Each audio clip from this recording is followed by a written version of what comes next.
The Trump White House is celebrating the 100 days of the second term with a series of events today, kicking off with a briefing from border czar Tom Homan.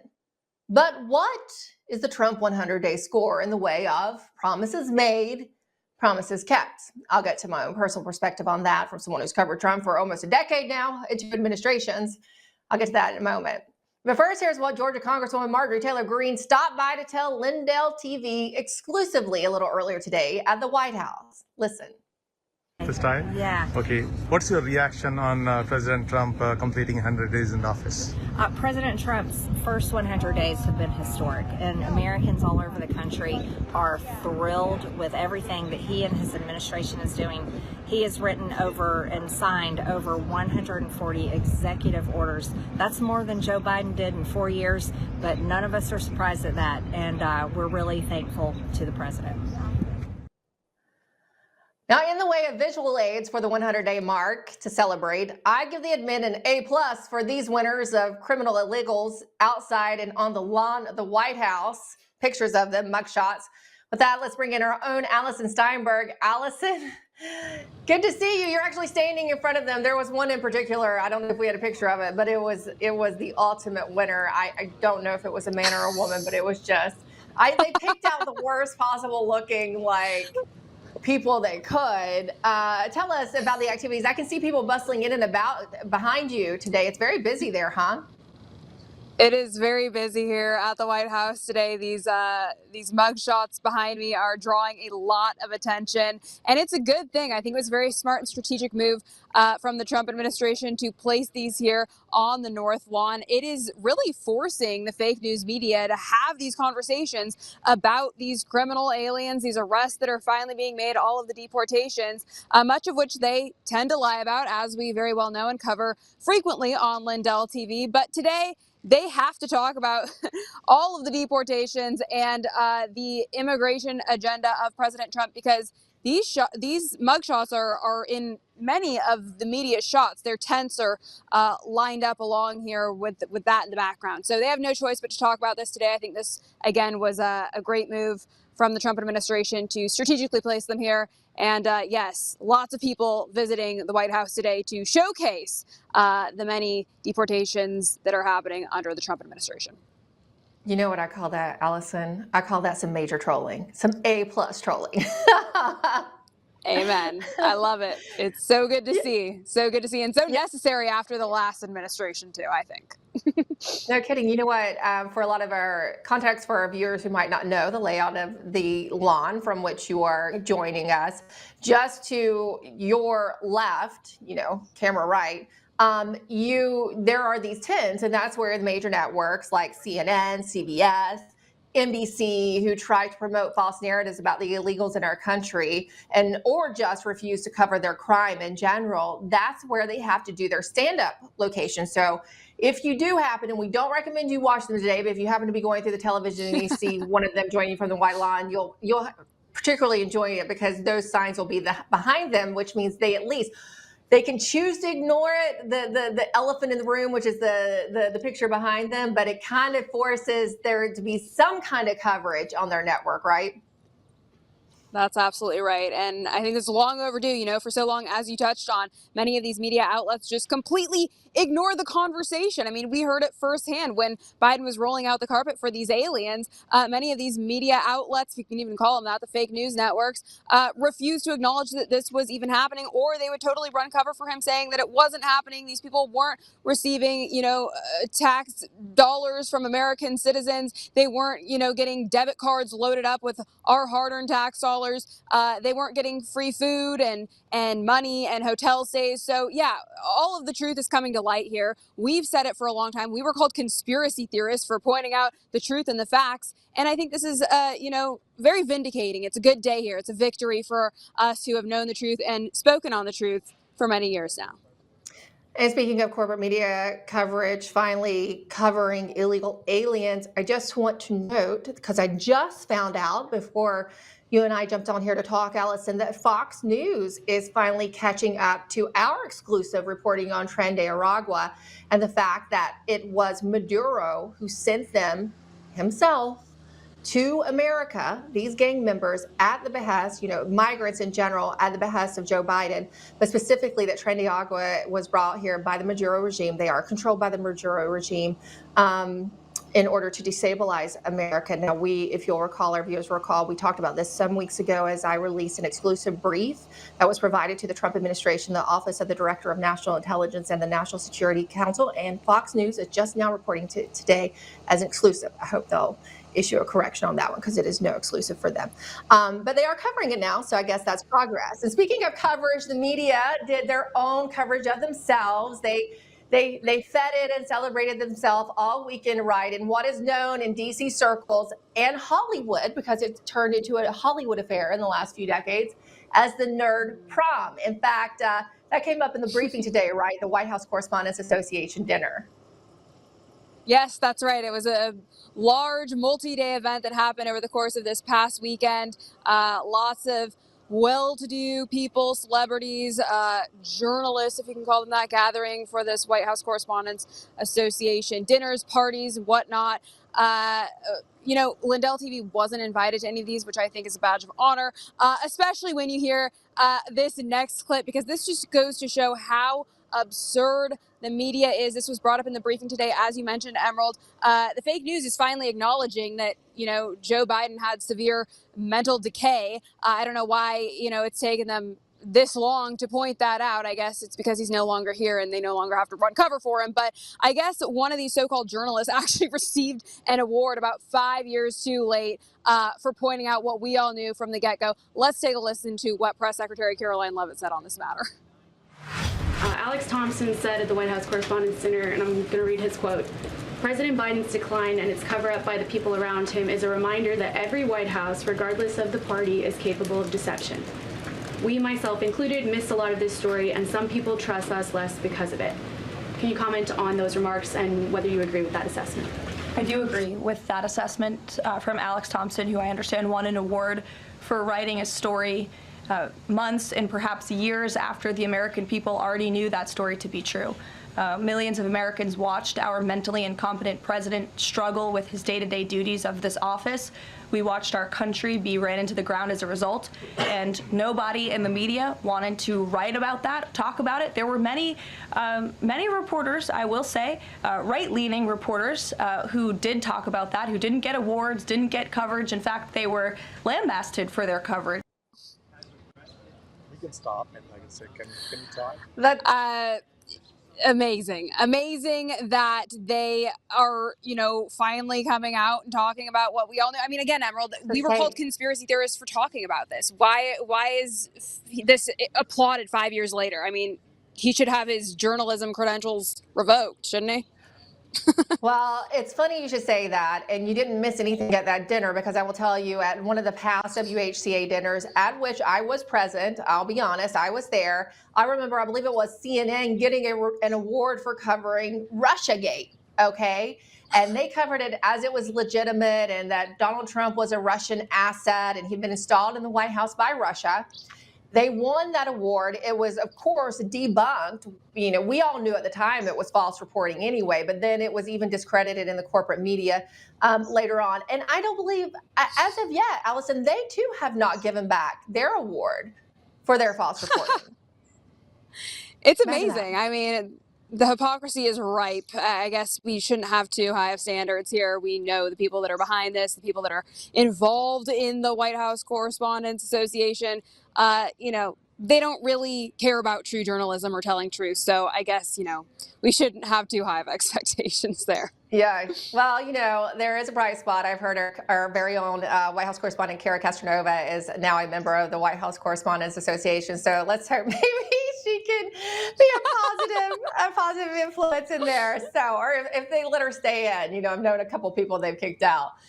So we will see. Allison Steinberg, it's good to see you. And we want to let our audience know that as part of the Trump White House 100 or Trump administration 100-day mark, he is doing a massive rally in Michigan tomorrow. And our very own Vanessa Broussard and, of course, Mike Lindell, who's a fan favorite at these rallies, will be there covering it for us live on the ground. So you don't want to miss that. Thank you so much, Allison. That's right. Thank you so much, Emerald. Have you ever wondered what happened to the legendary Chuck Norris? Well, I recently saw a video he made and I was shocked. That guy's amazing and he's staying active well into his 80s. What's even more shocking is he's stronger, can work out longer, and even has plenty of energy left over for his grandkids. He did this by just making one change. He says he still feels like he's in his 50s. His wife even started doing this one thing too, and she's never felt better. She says she feels 10 years younger, her body looks leaner, and she has energy all day. Chuck made a very special video that explains everything. Make sure you watch it by going to chuckdefense.com/Lindell. It will change the way you think about your health. Once again, that's chuckdefense.com/Lindell. You won't believe how simple it is.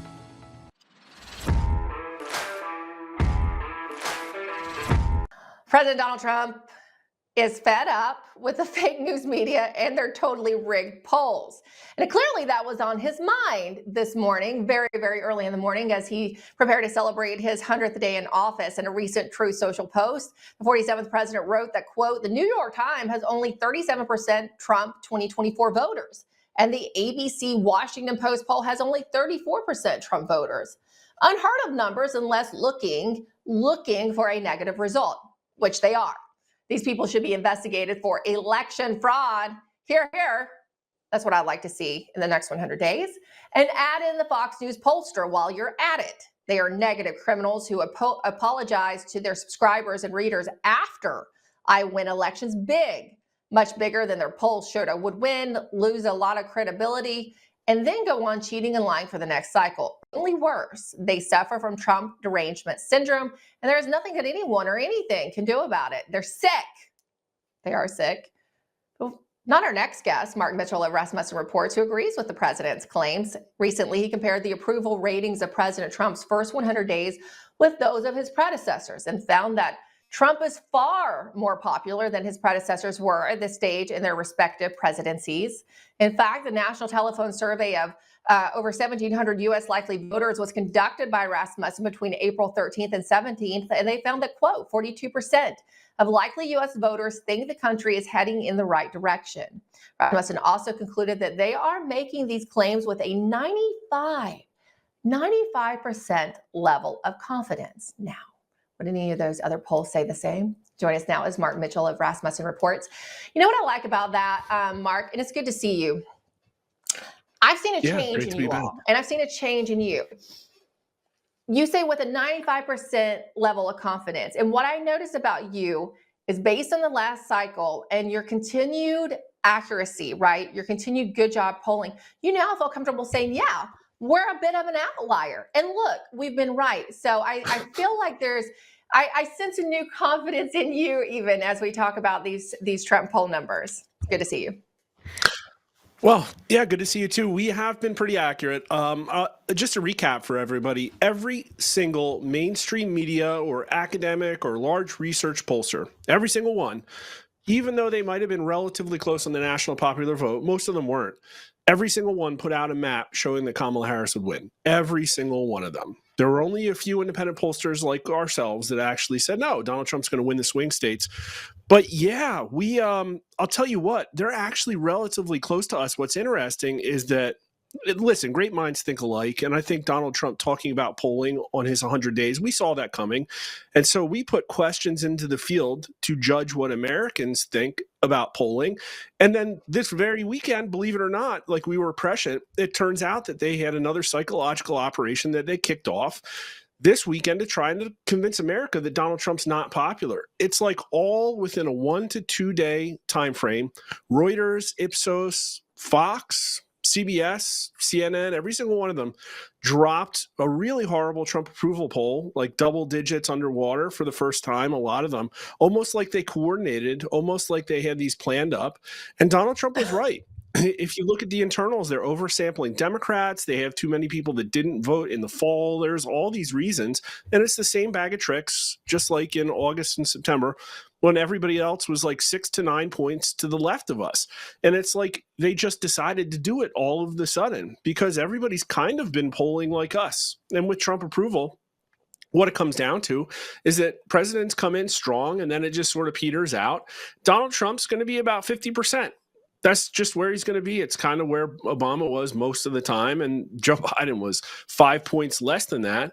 But the big news for Trump on his 100 days is that right direction's again at 42%, like you said, and that's 13 consecutive weeks now of 42% plus right direction, a record in all our polling. The previous record was only 7 weeks in a row. He had the highest right direction we've ever had a month ago, and it's because Americans like what he's doing.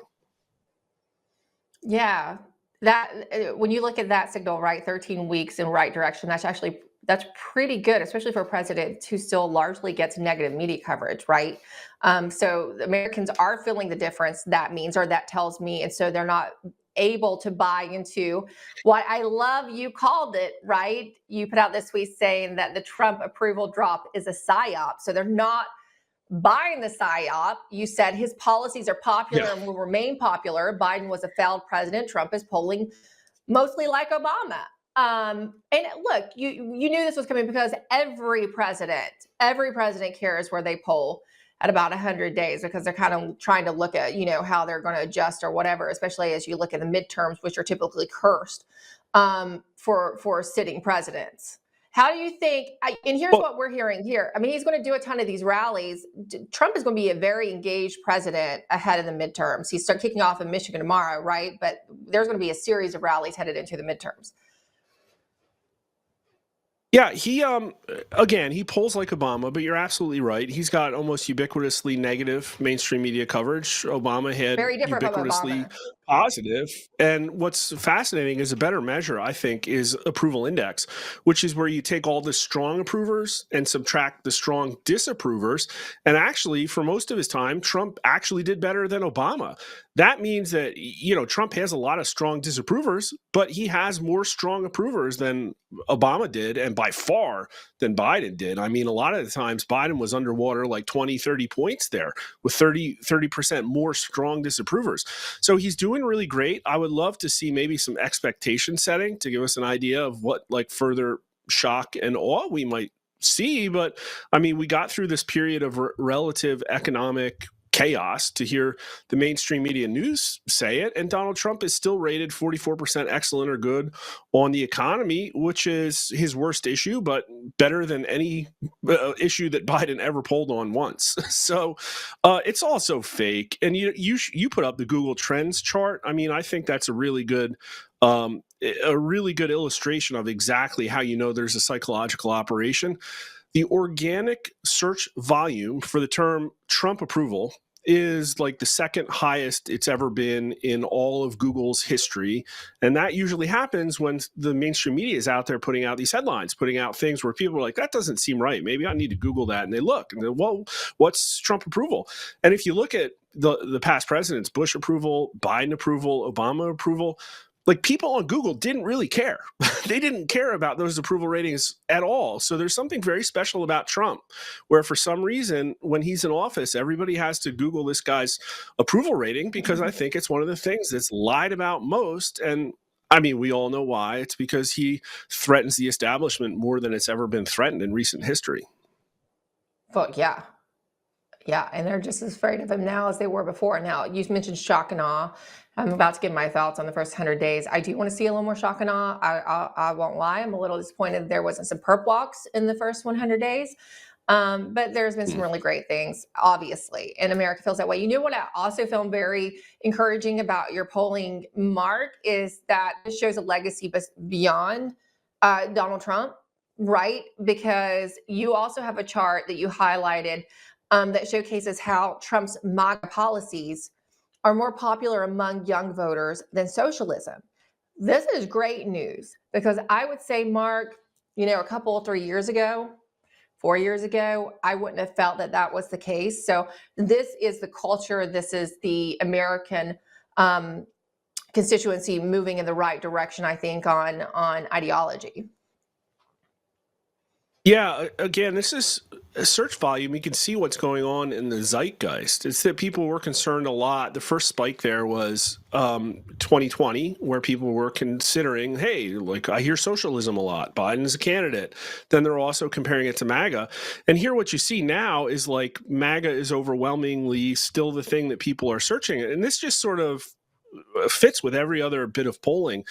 The 18 to 39-year-olds have flipped in a major way. And that is the key of the political realignment, I think. Obviously, we've been watching Hispanic voters, black voters going more conservative than they have in a while. But the issue with 18 to 39-year-olds is these people are plugged into the internet. And so the mainstream media is losing its ability to gaslight these folks because they see a headline from Axios or whatever that gets pushed to them through their phone. And then they go on Twitter and they're like, well, no, that's not reality. So we had 18 to 39-year-olds, almost 60% of them said that they thought Trump 2.0 was going to bring a golden age to America. 18 to 39-year-old Trump approval is higher than every age range. It's now flipped. The 65 and older are least approving of Trump. Maybe it's because they're afraid of Social Security, or maybe it's because the idiot box lying to them. But this is a complete reversal because, again, in our polling, Donald Trump did really well with 18 to 39-year-olds just in November, but he was still underwater. And now he's like leading with them. And so that's just like mind blowing because the Democrats always thrived on creating this. I mean, it was always low substance, high cool factor. Like they did it this summer with TikTok and the Brad summer, and it didn't work. It didn't work for them anymore because they've destroyed the economy. People can't form families. They can't buy houses. They can't get jobs, all because of the illegal border invasion. And so, again, they're going to keep trying to lie because that's all they have left is the mainstream media headlines. They're probably still getting their CIA talking points. I don't know how that's happening. Like they should really clean that crap up. But they're not. People are not going to forget 4 years of Joe Biden. It's just not going to happen. No. So in talking about the media and the lack of trust and that they're still getting their CIA talking points, that's why Eugene Daniels, the president of the WHCA, current president of WHCA, had to cry about this at the dinner over the weekend. Such a perfect thought to bring up during this soundbite. Let's take a listen. We journalists are a lot of things. We are competitive and pushy.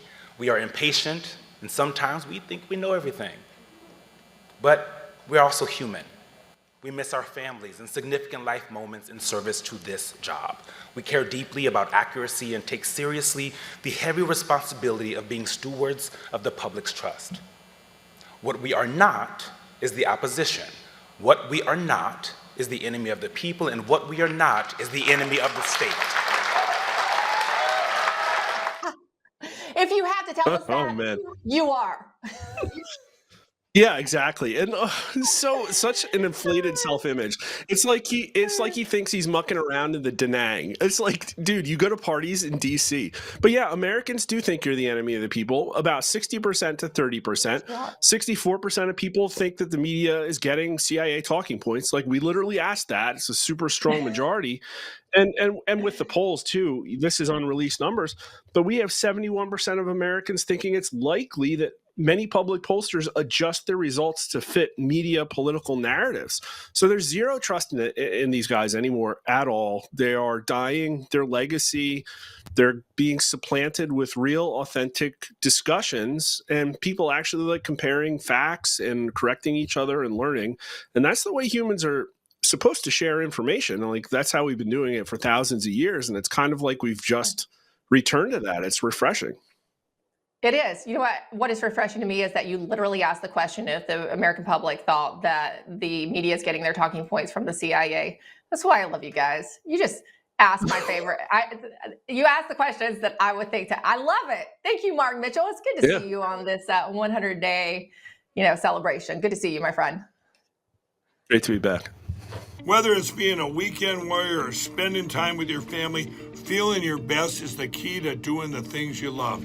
That's why I'm excited to tell you about Nirvanta.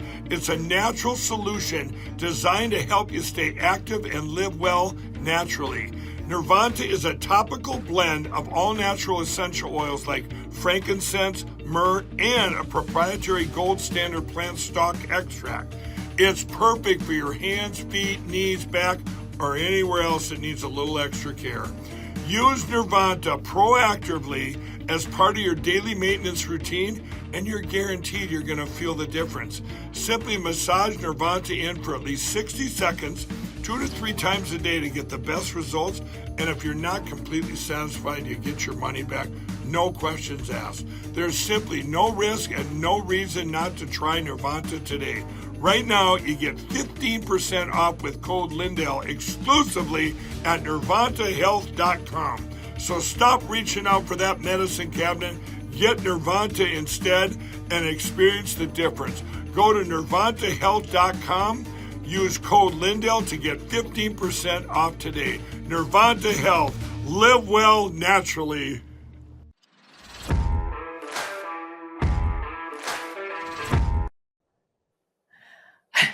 Speaking of the swampy media, getting their CIA talking points, White House reporters were handed packets today with details on some of the most violent criminal illegal aliens that the Trump administration spent its first 100 days deporting. They got that today in the briefing room. In fact, the Washington Times reports that catch and release of illegals at the border dropped a stunning 99.99% since the worst month of the Biden regime. The Trump administration's border czar Tom Homan is the primary driving force behind this deportation plan that President Trump enacted over the course of his first 100 days. For her part, Homeland Security Secretary Kristi Noem tweeted earlier this week that, quote, in February, there were just 8,326 apprehensions at the U.S.-Mexico border. That is the lowest number in recorded history. President Trump has delivered, she said, a powerful message, and the world is taking notice. America's borders are closed to lawbreakers. The price of eggs, a highly debated topic these days, as you can see from this chart, have dropped to the lowest they've been in years. That's probably because of the policy changes Trump made to lower the cost of this vital commodity, one of my most vital commodities, so I very much appreciate that. Despite all the complaining from the corporate-owned media, which loves open borders and free trade, Trump's trade war has had little negative impact on inflation. In fact, inflation is at the lowest it has been in years. This is why, by the way, Trump is feuding with his wayward Federal Reserve Chairman Jerome Powell, who, despite what the study of economics demands, refuses to lower interest rates to keep up with the decline in the rate of inflation for American consumers. But it's not all a bed of roses, okay? We're one wrong move away from a massive regional war becoming World War III in either the Middle East or Europe. Should Trump fall for the neocons and their war fever currently plaguing the right, then his agenda will never be enacted, as a war would suck out the oxygen of his entire domestic program for America, just suck it right out of the room, which is probably one of the reasons the neocons are so intent on pushing Trump into a war in the Middle East. He must resist these urges for as long as possible.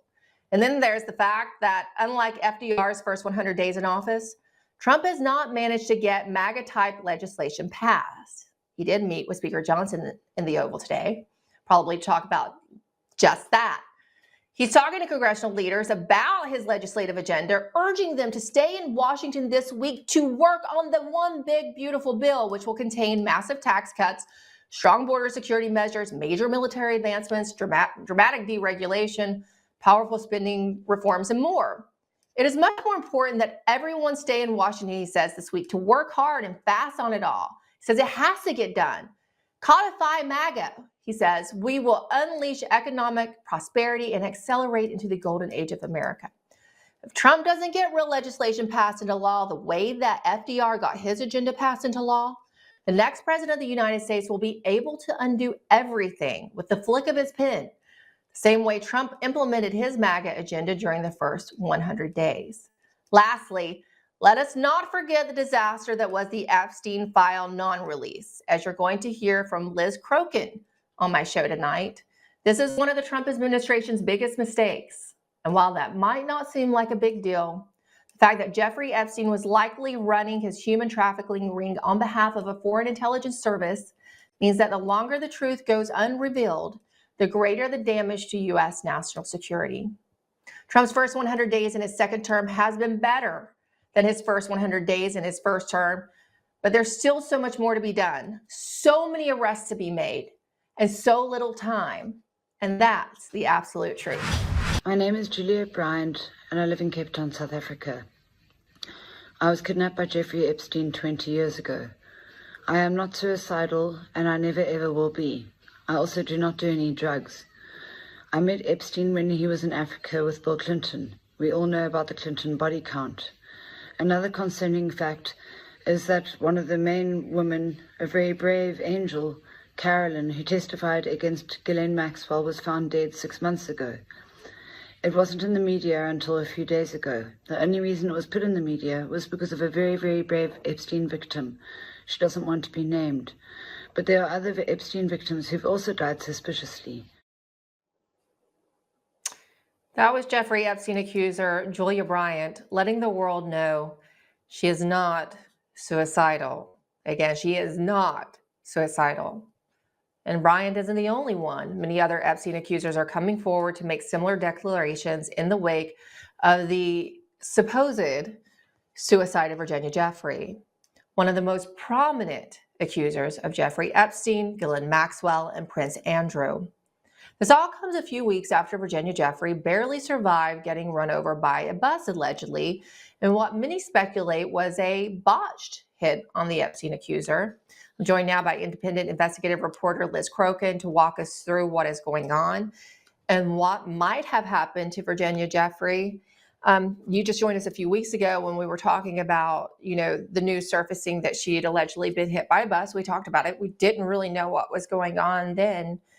And now this, Liz, as someone who knows Virginia's story so well, what did you think immediately when you heard the news that she's deceased? Well, I mean, I think everyone's reaction was the same, and no one believes that she committed suicide. And she actually posted in a tweet, I believe, in 2019 that she wasn't suicidal. And in that tweet, she also wrote that she wants people, if anything happens to her, she does not want people to give up on this fight. And she wants people to know that she wasn't suicidal. And so, in my opinion, there's only two options here. Either she got murdered or she's in some kind of witness protection, which, the optimist in me wants to believe that there are still good guys out there that are going to be looking out for these survivors and whistleblowers and journalists like us. But of course, I do not know that for sure. And I do want to add that out of all of the survivors from Jeffrey Epstein's ring, it's my strong opinion, and the facts back this up, that Virginia Giuffre did more than any other survivor to expose not just Jeffrey Epstein and Ghislaine Maxwell. She has also actually named several people that were in Jeffrey Epstein's ring as co-conspirators or clients. And as most people know, one of those men was Prince Andrew, who, by the way, she settled a lawsuit with him. Okay, so, there's been a lot of people that have claimed that she's not telling the truth, or they've accused her of being a liar. But let me tell you something. You don't give money to someone that's a liar. You do not give money to someone that is not telling the truth. And she has named other people as well, whether that's been in interviews or through her depositions that she's given, through multiple court cases that she's been involved in. She has also named Tom Pritzker, who is the chairman of the Hyatt Hotel Corporation. He is also the cousin for Illinois governor, that fat slob, J.B. Pritzker, who, by the way, has now been calling for there to be violence against conservatives and people in the MAGA movement. So it seems that, the Pritzker family now seems to feel a little bit emboldened here now that Virginia Giuffre has allegedly, committed suicide. And there has been other people in that ring that she has named. So she would be one of the most important people that has information that's blown the whistle on a lot of these co-conspirators and clients. So if she's not safe, then no one's safe. You make some really interesting points. First off, we'll also remind our audience that not only did they settle a lawsuit, Prince Andrew, which means, the monarchy did, and they don't, they have money to fight. Prince Andrew was removed from doing royal duty, right? He was taken out of the spotlight as an official working royal. So that's a huge deal because he was such a liability. It's very interesting, this possibility you raise of Ms. Giuffre perhaps being in witness protection, especially after, again, this is speculation, that's you, and I'll join in with you being optimistic. Because, obviously if she was really hit by that bus and she was in that kind of condition, there was a significant threat to her life. Of course there was. She was blowing the whistle on some very powerful people, the most powerful people in the world. Do you believe that could really be a possibility? Yeah, I do. I still do believe that there are good people out there. I still believe that there are good people looking out for people that are survivors and whistleblowers and journalists exposing this stuff. Um, so I do believe it's a possibility. I do think that, there's a lot of people that have gone into hiding and faked their own deaths over the years. Sure. Because if they didn't, they would end up dead. I do still have faith in President Trump, and President Trump and people in his administration have vowed to release all the files related to Jeffrey Epstein. And, they all must know that, with the release of the Epstein files and full disclosure coming, which I do believe will happen, they have to also understand that this is going to put the survivors and victims at risk. And I believe, Attorney General Pam Bondi has even mentioned that the survivors and the victims are at risk. And that's part of the reason why there has been delays, because they want to be sure to, protect these survivors and the victims, and including the identity of some of them, because some of them have not gone public. So they're not stupid. They have to understand, with all this information on the brink of coming out, it's going to put these survivors at risk, especially the one survivor who, as I said, in my opinion, has done more to expose his ring than probably anyone. Undeniably, I think to me the biggest misstep of the first 100 days is, a fake rollout of the Epstein files, because they promised. That just really was the worst moment thus far. And there are many, myself included, who are very skeptical that we're actually going to get these. But you, Liz, who has covered this for so long, and I think you're a realist. I don't think you are a person who tends toward hopium. You don't deliver false hopium to, your readership and your viewership. You do believe, and I know you talk to people, so you really do believe that they're going to release the Epstein files. I can understand it if they make the case that it's to protect victims, because you're right. These women, these victims are at grave danger. Mm-hmm. Grave danger. These people have a lot of resources. They can take them out. But I'm feeling very skeptical myself. I hope I'm wrong. Yeah. Well, it's understandable, because if she was murdered, then we should all be not just skeptical, but we should all be terrified, right? But I do have faith that the information will get released eventually. I think that the positive of this is that there's going to be more pressure now on the administration to not just release these files, but to make sure all these survivors and whistleblowers are safe.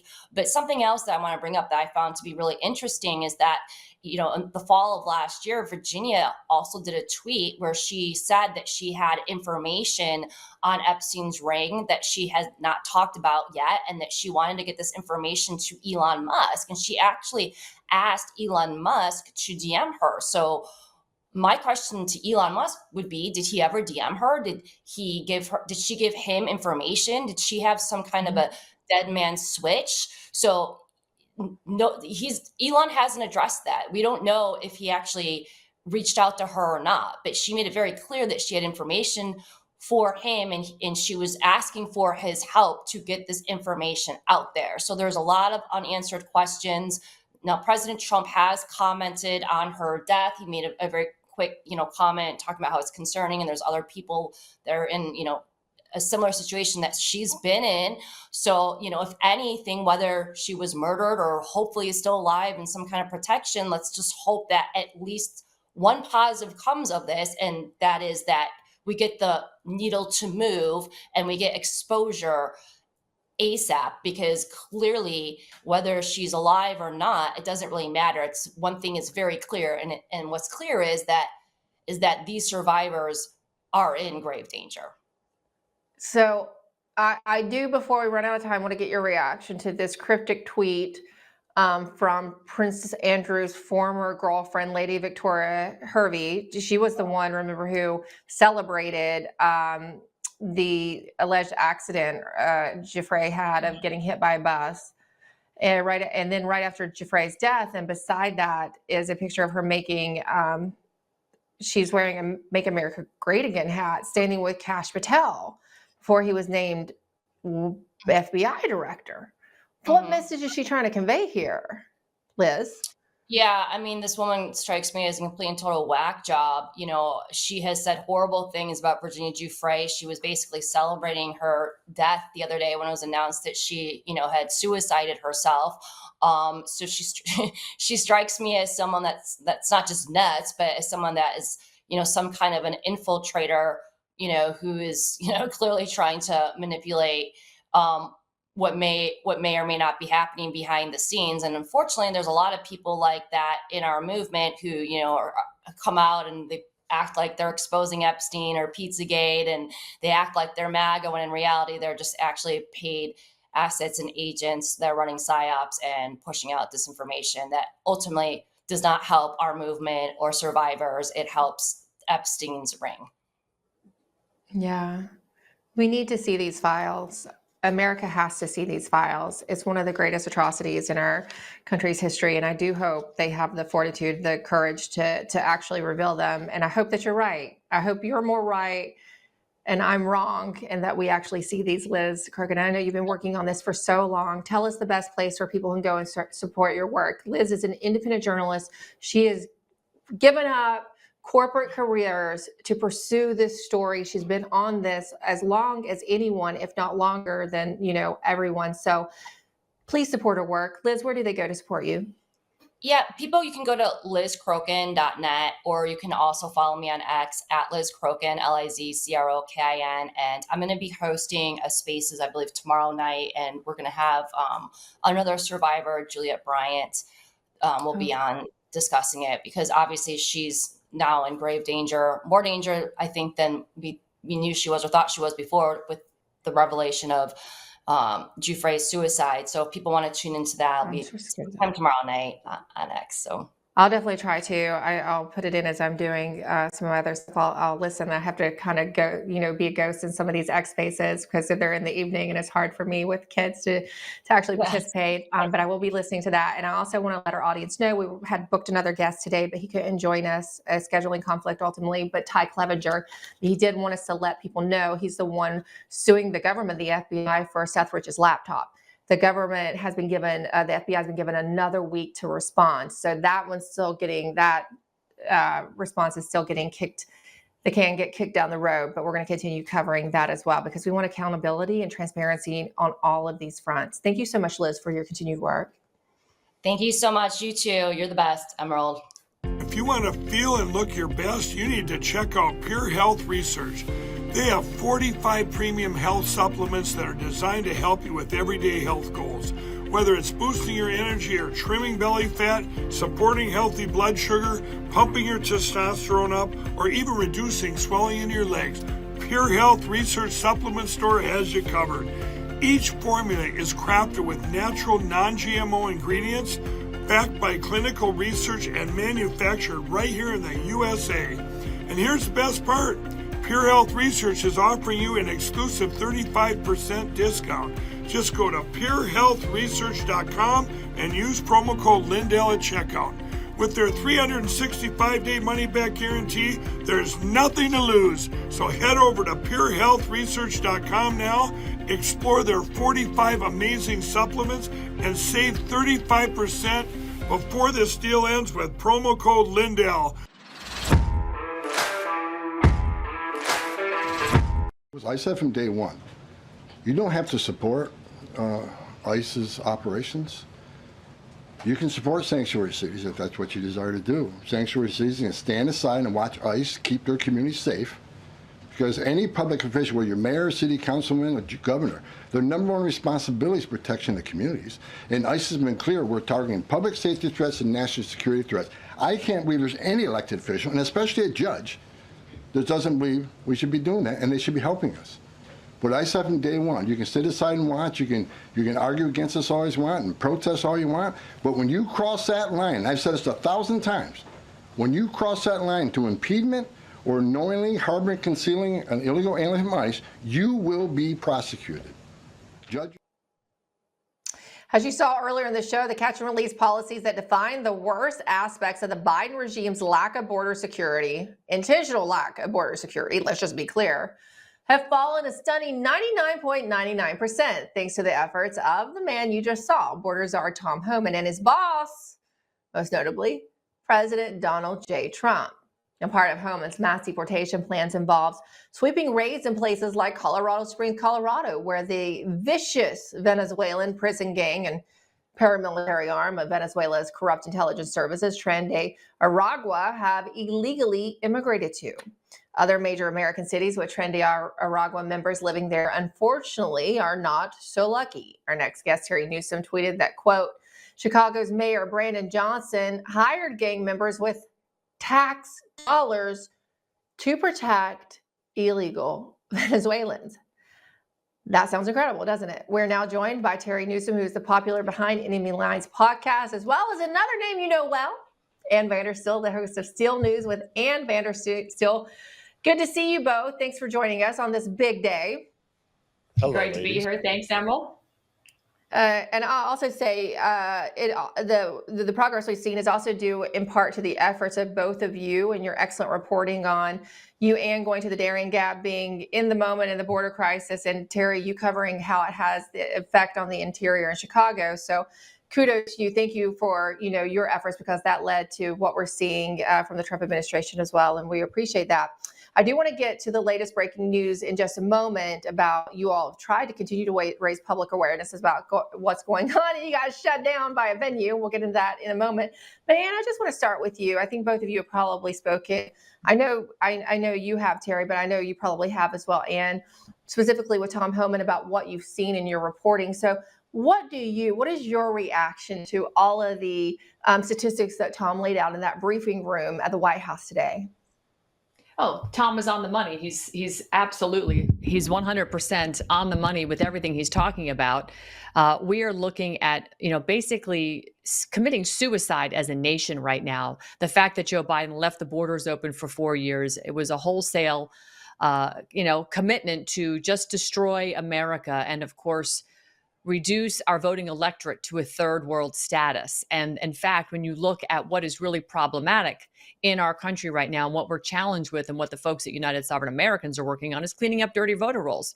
I have high-level sources inside the IRS that will tell us that 30 million ITIN numbers, individual taxpayer identification numbers, were issued, whether these illegals know that they received these numbers or not. You've got people that have been receiving Social Security benefits, and they're fast-tracked into the voter rolls. So again, these are people that, by and large, of our 14th Amendment, should not be voting.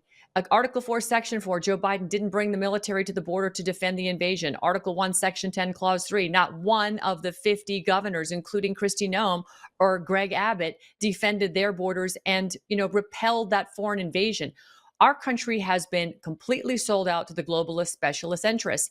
And Tom Homan is 100% on the money, as is President Trump, with the deportation orders. And when you see rogue judges, which is a complete collapse of our judicial system, basically a judicial insurrection or a judicial coup d'etat, if you will, to try and stop those planes from deporting these criminal elements, then you realize we have much deeper problems in this country. And, Tom Homan and President Trump, God bless them, Emerald, they have to stand up and just keep forging forward on behalf of we the people.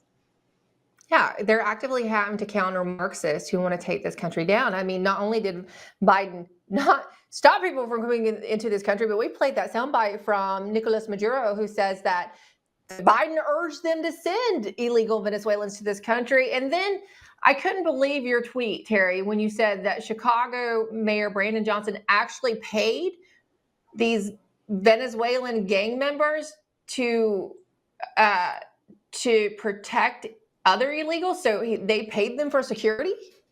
Yeah. So taxpayer dollars? Yeah, well, the company that was providing, so this is the Holiday Inn that you saw before many times, right? Yeah. And they're all supposed to be shut down. It's reopened as the One System Initiative. This is supposed to be for homeless. It's full of Venezuelans, right? So I went up there, I had a confrontation with the NGO, and then they have Allied Universal Security. They had the 3 security guards that are employed by the mayor of City of Chicago.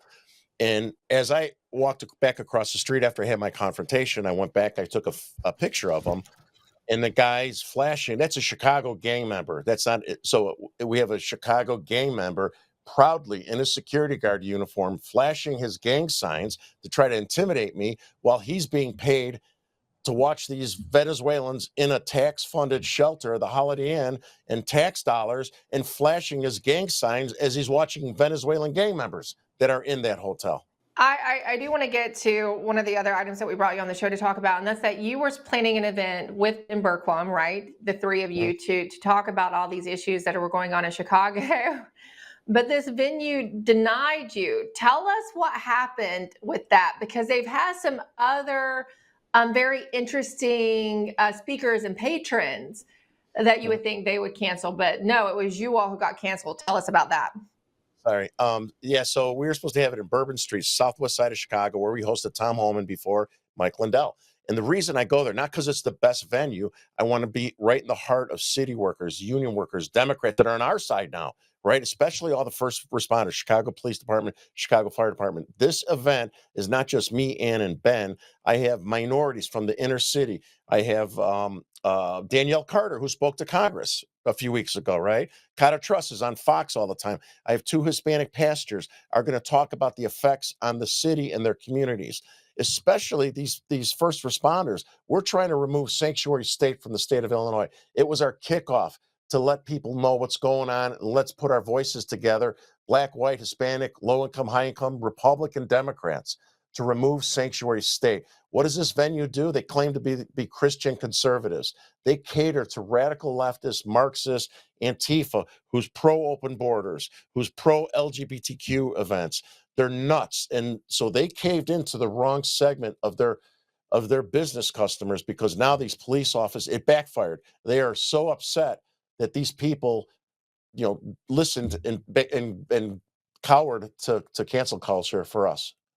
I'm giving them credit because they're already getting harassed and threats. I just talked to them, and they're not going to bend to cancel culture. Good. So I'm very grateful that Belvedere Banquet Halls is going to support us. I'll be wearing my my armor, and I'll be packing. Just kidding.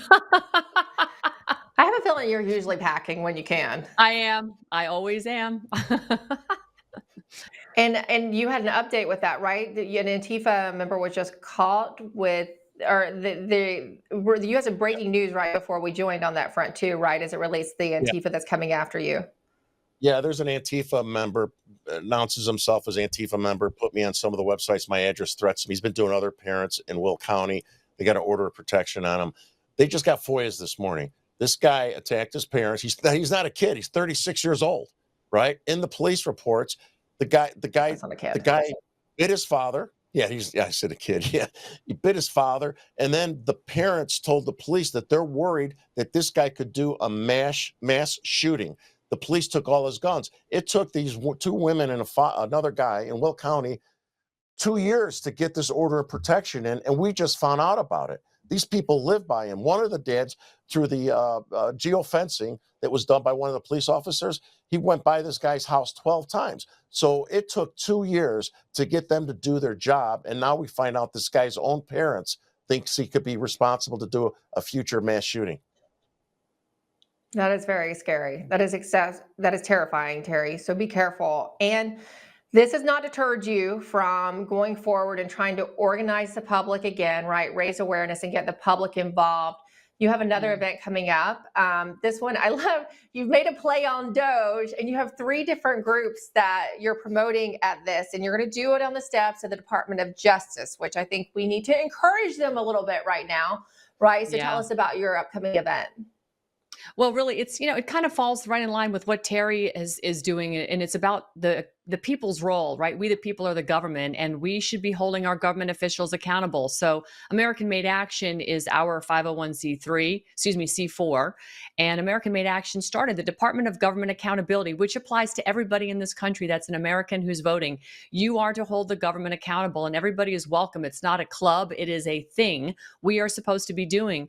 We've also formed the United Law Coalition, the United Media Coalition, all underneath this. And of course, American Made Foundation is our our sister C3 organization that's educating the public. We're holding a press conference. We're going to talk about things like this illegal alien invasion and what is happening in our inner cities. But we are focusing is equally on the agency government, which, as you know, has gone rogue, has gone fully unconstitutional when they're ignoring the Chevron doctrine that was overturned by the Supreme Court, but specifically Child Protective Services has just decimated families. I know Terry knows all about that in his particular area of the country. Families have lost their kids, and unconstitutionally so, with no due process, no jury of your peers, total constitutional violations. So it's about time we defund CPS, and we're demanding that the United States government basically stop funding the Social Security Title IV-E monies into CPS, which is destroying families without any due process.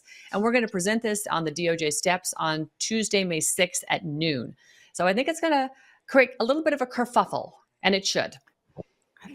I think it will. I think that's an issue that a lot of people don't know much about. It doesn't really get any coverage. And I've had, a few sources reach out to me, and it's such a deep topic, right? That needs such an investigated dive into. And so I know we're going to learn a lot more about it next Tuesday, a week from tomorrow. And I know we're going to feature some of that, and we'll be sure to remind our audience about that on the Tuesday as well, the day before, so that they can take part in it. Thank you both for what you continue to do despite the threats to your own safety. As we just noted, Terry, I don't think a lot of people think about that when they watch your reporting. And I was just talking about this with Liz Crokin as well. It's not easy to do the kind of work you do. And we know that here, but we want to make sure our audience understands that as well. So thank you both.